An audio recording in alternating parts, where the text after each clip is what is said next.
that is where they used to be, to like the general retainer, the general talent app. So say Megan, Alex, Jason, etc. All of those people are here now in a way that you can see whether you want to assign something to them inside the retainer freelancer agreement that we have, or if there is some extra work that you can always use them. This is something that you've asked at some point. Like, what if Bego does like 20 hours a week, but then for whatever reason I have something urgent and I want to ask her to work on a Saturday for this assignment? You can always go there and see it and negotiate with her just as you would with any other freelancer. So for instance, Jason that I was saying now, no? So Jason Heber, this is his profile. He's in the Department of Projects. The category is a retainer. So we have the same categories, right? Freelancer, Rising Star, and up and running, Team member, it's only like now people who are really in nomina, and retainer, so there is this separation. Before it was the same category. Type of services that he offers, this is always the same. And what I was saying about the rates, here in the freelancer rates info, you see that he's in a retainer, 80 hours a week, a month. He gets 800 euro. Therefore, he has a retainer hourly rate of 10 euro. This is inside those 80 hours with whatever schedule he agrees with Nicole, that is his supervisor, etc. But if we want to give him extra work, whatever falls outside the retainer hour would be this hourly rate. Okay, is this clear? Do you understand, everybody? So, bueno, here, service provider agreement. These are some notes that I put, like this is the agreement that we had with him to discuss in September, possibility of 30 hours because we are not sure about the amount of work. We will see. He started working on this time, blah, blah, blah. This is stuff for James. Nothing you need to worry about. And here, the feedback section. This is empty, obviously, because he has the, well, he wasn't like in the freelancer app like he was in the team members. Feedback on this linguist, pues tenéis que rellenarlo. Somebody please do that. Bueno, pues Jason is one of our most trusted freelancers. He's like a very good editor. We use him for this, and that. The field that was on top, I just created this big category all the way at the bottom that is called linguist performance feedback. This is the field that we used to have before, and then I added these two that are, if you're familiar with the linguistic tests that we send freelancers, it's basically the same fields that we evaluate when evaluating one of those tests. The first category is accuracy, grammar, and spelling. That is more like the technical aspect of their work. I think here we have a help text, linguist performance based on how accurate, grammatically correct, and well written the texts they produce are. There are spelling mistakes, like punctuation issues, etc., like whether they did like the right tonga and no, tipo UK, US English, etc. This, no, more like the hard skills. And here, style, readability, and creativity. This is more linked to, well, it's pretty self-explanatory.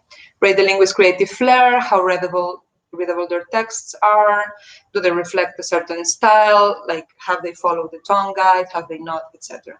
So here we would give a rating from 1 to 5. And here in the feedback, we can elaborate a bit more, no? This person is super creative, but like really makes crazy mistakes sometimes, or the other way around. It's correct, but there isn't really like a charming thing. And the trust rating, this is what, I wanted to put all the stars, but it's not possible.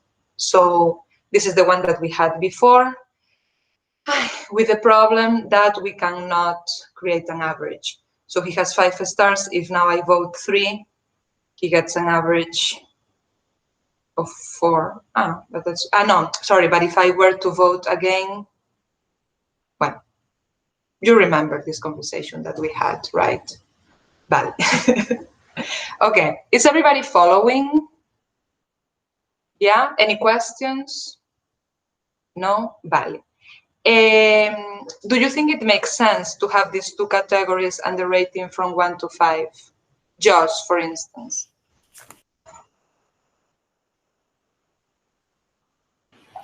The ratings, the 1 to 5 ratings, I'm not so sure about. The other parts, yeah, make a lot of sense. No, I guess. I mean, for the ratings, can you do? Because I tried to do like 4 points something, and it went straight to 5. Do they get an average? Or? I can do that. I don't know. I I just can. find them hard to do because I find they're so, I don't know, not representative in a way. So what do you propose? The thing is, like, my idea. So here you see, I can select display whole number or 2 decimals. Because you're saying that, for instance, Yeah, if you display 2 decimals, that might be. don't you think that would make sense? I don't like rating people out of 5 because I always find like, it's either then 3 or 4, 5. They don't really make much difference to me because it's so little change. Vale. We can do that, no problem. I think for me that would work better, but see what other people say. Okay. The idea is like, say you have, vale, so now it's working. So like we can go like that, but it's more accurate. Say I want to find someone, I come here and I'm like, okay, I want to find someone that is like super creative. So then I could click in style readability, and put, I only want people that go from 4 to 5. There's not gonna be anybody because this is something completely new. This is the person I just, yeah, and who's the other? Muy bien. Here is just feedback. There we go. So she got a 4.6 in style and creativity. Well, that was the thing, though. That was what I wasn't sure about, was because it wasn't a creative text at all, but the style was perfect for what it was. Yeah. Well, that's what I was just thinking about there whenever you asked me, because I just done it. And so, like, for what we needed, I thought it was perfect, but I have no idea if she'd be any good for a creative project. Yeah. I guess it is what we say, that there isn't really like a exact science, right? So I think it's more or less that you guys use it, always see that there's a number, but that it has to be complemented with the feedback written on top, the text field. Definitely. And then the tags, Emily, that's okay. It's like a whole conversation going on. Can you like speak up and explain? Me? Por ejemplo. Okay. So for example, we could have like tags like creative, accurate, good with hyphens. No, and that's too specific. But like we could have tags so that we could click on a tag that says creative, and then all this is that a creative come up or something.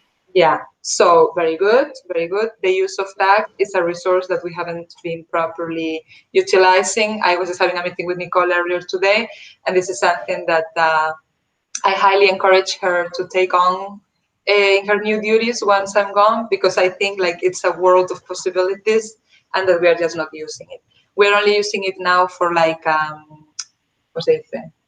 Like Brazilian Portuguese, like variants, language variants, no? To use it to filter, but there is definitely a lot of options that we could explore there. Pero bueno, this is the solution that we basically came up with, given the limitations of Podio, and I don't know, I think it's already an improvement from what we had. We can see, obviously, like with everything, you need to use it. You need to provide feedback every time you come. Jake has been also chasing some people. I asked Meg at some point that she didn't have anything to do. I was like, rate freelancers, ask people to rate freelancers, because that's definitely the best to see if it makes sense or not and whether other fields are necessary. And then something that was also brought to my attention that is very positive, I think, is every time you ask someone else to do a second edit for a text, that you haven't done yourselves, request feedback.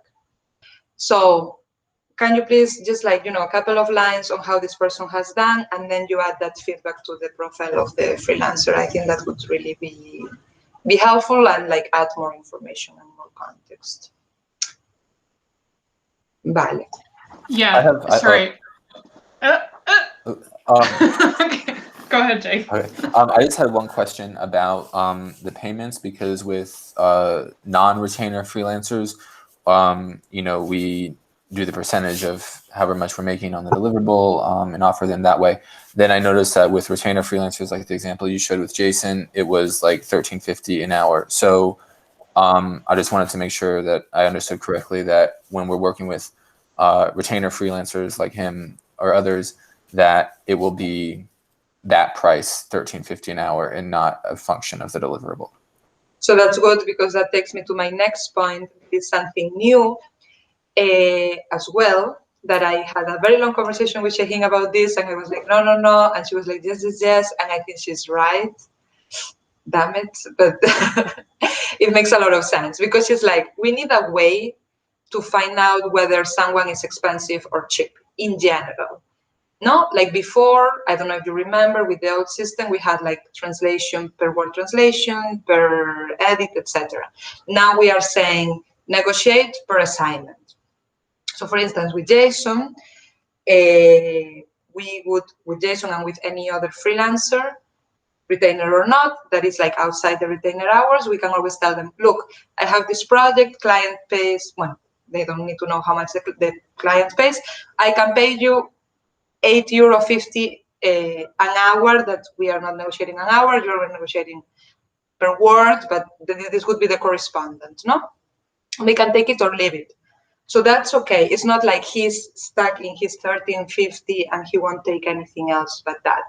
But this is kind of like an approximation for us to be able to see, because if someone works only €50 an hour, we know that it's very unlikely that takes an assignment for €80 an hour, right?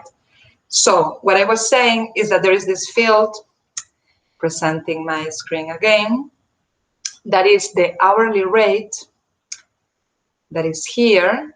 That is what I was saying with Shaheen, that I was against, and she wanted to make it a mandatory field. So this means that we need to complete, like project manager has to complete this, and kind of like a ballpark. If we haven't agreed on one, add an estimation of the cost per hour of this linguist. You can help me edit this help text also, because I can tell that it's already badly written. This will allow us to classify them into expensive, cheap, etc. For retainer freelancers, this is the outside of retainer agreement rate. Let's look at someone, I don't know, that we really work with. We work with this guy. Well, now, claro, there are a lot of empty fields. But say we work with him and he has an assignment and we pay him, I don't know, well, he translates 1,000 words in X amount of time, which gives us like an estimation of like his price per hour is €10. We as project managers need to do that calculation and add it here. So that then when I am looking for people, and say it's not something we are going to actively pursue, but can happen that we need very cheap people for a project, tipo kayaks, for a home, etc. I can come here hourly and say, okay, I want someone whose hourly rate goes from 0 to maximum €10. Joder. €10 an hour, ¿no? Y me salen 16 personas. Pues mira, Eliza, do you remember Eliza? So very cheap, Eliza. This transcription rate, when you see that, you can delete it, because this is not something we are using anymore. And then once the field is empty, the transcription thing is gone. You see, the field is gone. So that's it.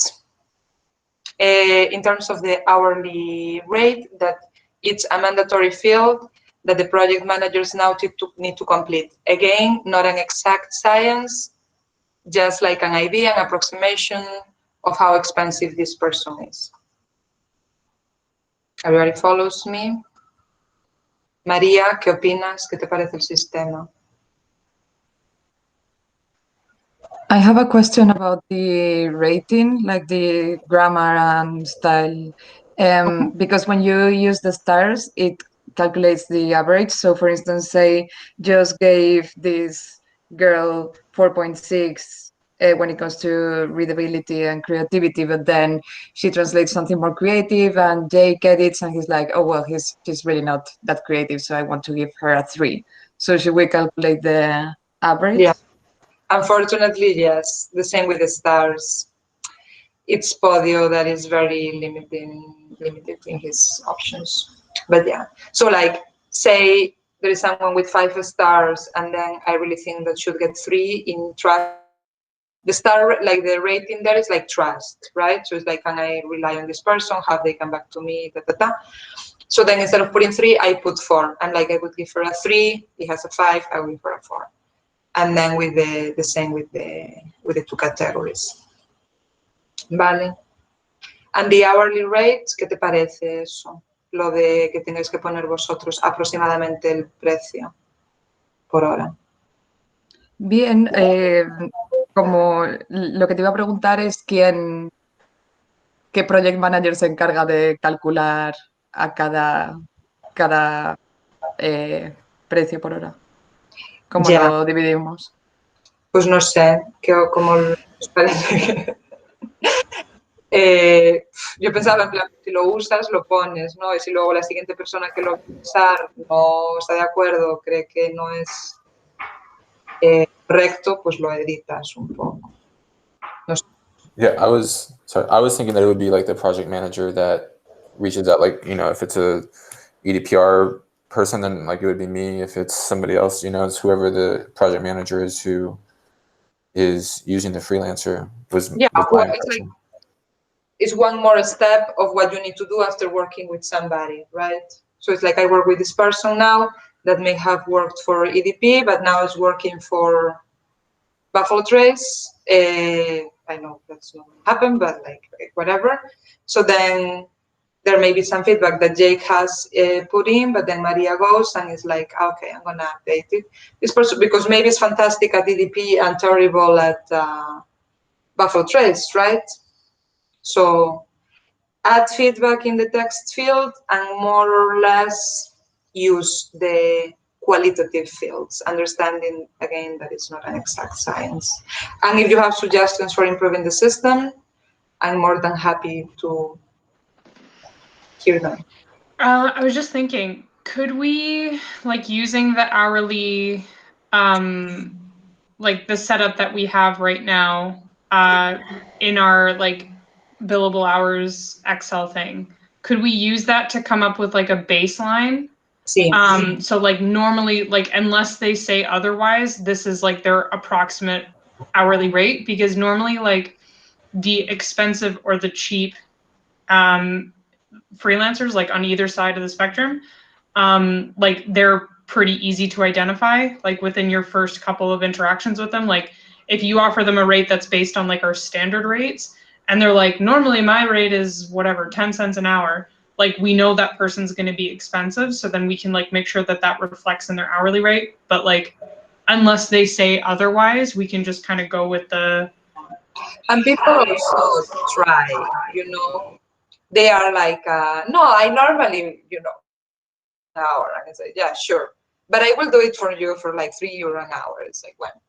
So, you know, I think that we also shouldn't take anything they say as absolutely, pero bueno, gran idea, ¿no? There are some people who really, really want work for less than X amount of money.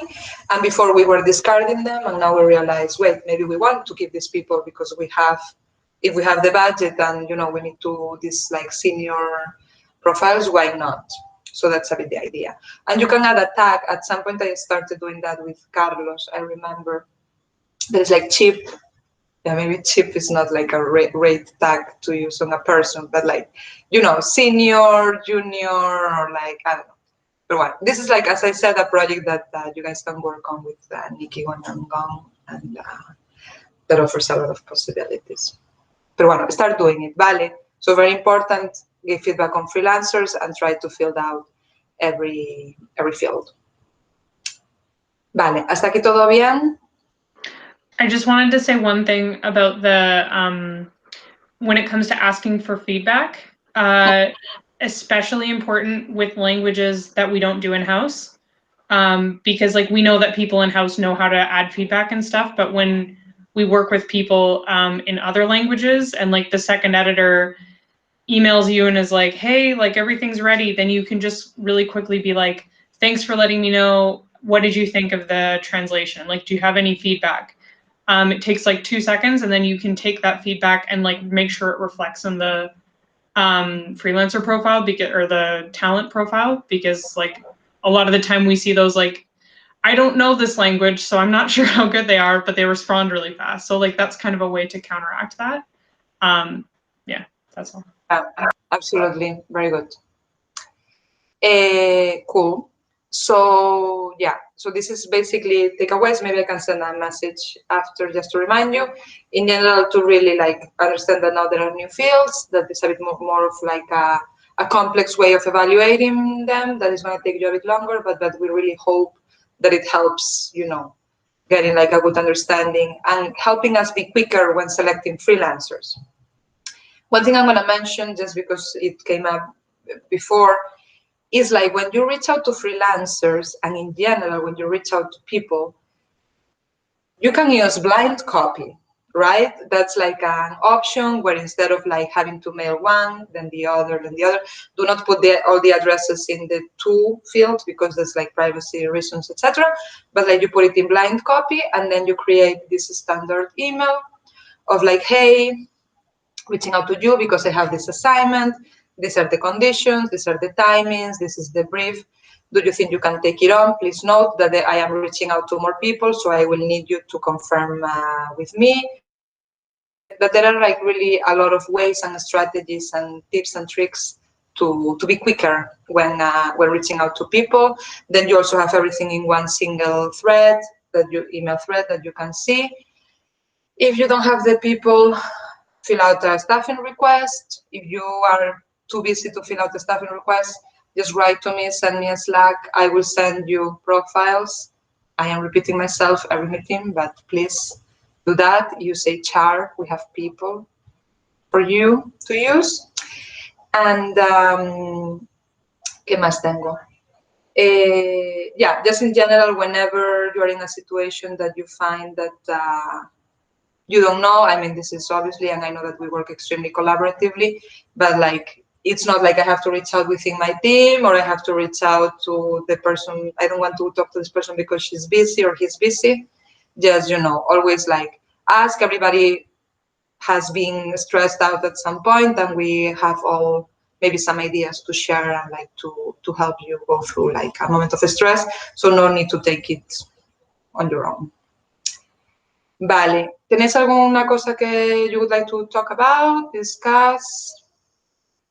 Something that you think that we should maybe work on to improve how projects works in general?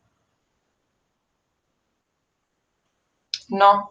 Vale. The way I see it, bueno, I'm very likely, it's not 100% sure, but I'm very likely stopping working at the beginning of October. We have a project manager. Gildas or Gilda, or I don't know. How do you pronounce it? It's like in French, spelled Gildas.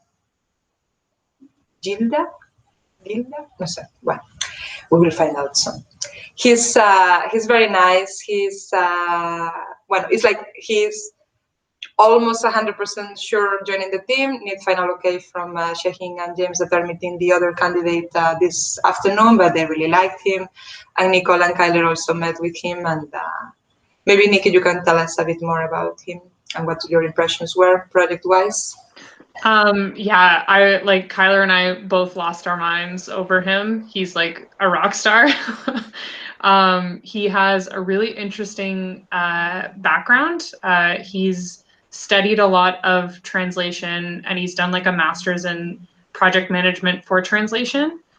So he's like very qualified, like far more than we've seen before. So he speaks French, Spanish, and English. He lives in Madrid. I like one part that we laughed about with Eva is like one of the things he said he did when he was an intern is he wrote a guide on how to be an intern at his company. And we were like, oh man, we gotta introduce you to some people. Like, so he's like super proactive. He's very creative in his translation and in his writing as well. We got like really good feedback from his linguist test. And he seems like a very like human manager. We asked him a lot of questions about like how he'd deal with difficult situations, like with clients and with team members, and like all of his answers were very empathetic and like a lot of emotional intelligence and like appreciation for the work that goes, like the creative energy that goes into the work that we do. And yeah, I think he's like just like super on the same wavelength as all of us. And he seems like a really, honestly, a perfect fit. So like really hats off. Sorry? Very high expectations. Yeah. Glowing reviews. But like huge hats off to Eva and the recruitment process, because like they really found like exactly the right person for the position, and like, yeah, like he checked off all the boxes. Thanks, very well explained. So yeah, so he will be joining. Well, we need to see. I wrote to you yesterday, if you need anything in French, Manuela is no longer a retainer, she's just being project manager, community manager. So if you need anything in French, we are very likely to assign it to him. Meanwhile, because he's still a freelancer, he works at EA, like the video games thing, doing localization, that his contract ends at the end of October, of September, or October. I think at the end of October. When he needs to finish earlier anyway. But like on the side, he also has freelance work, so we wanted to use him for that.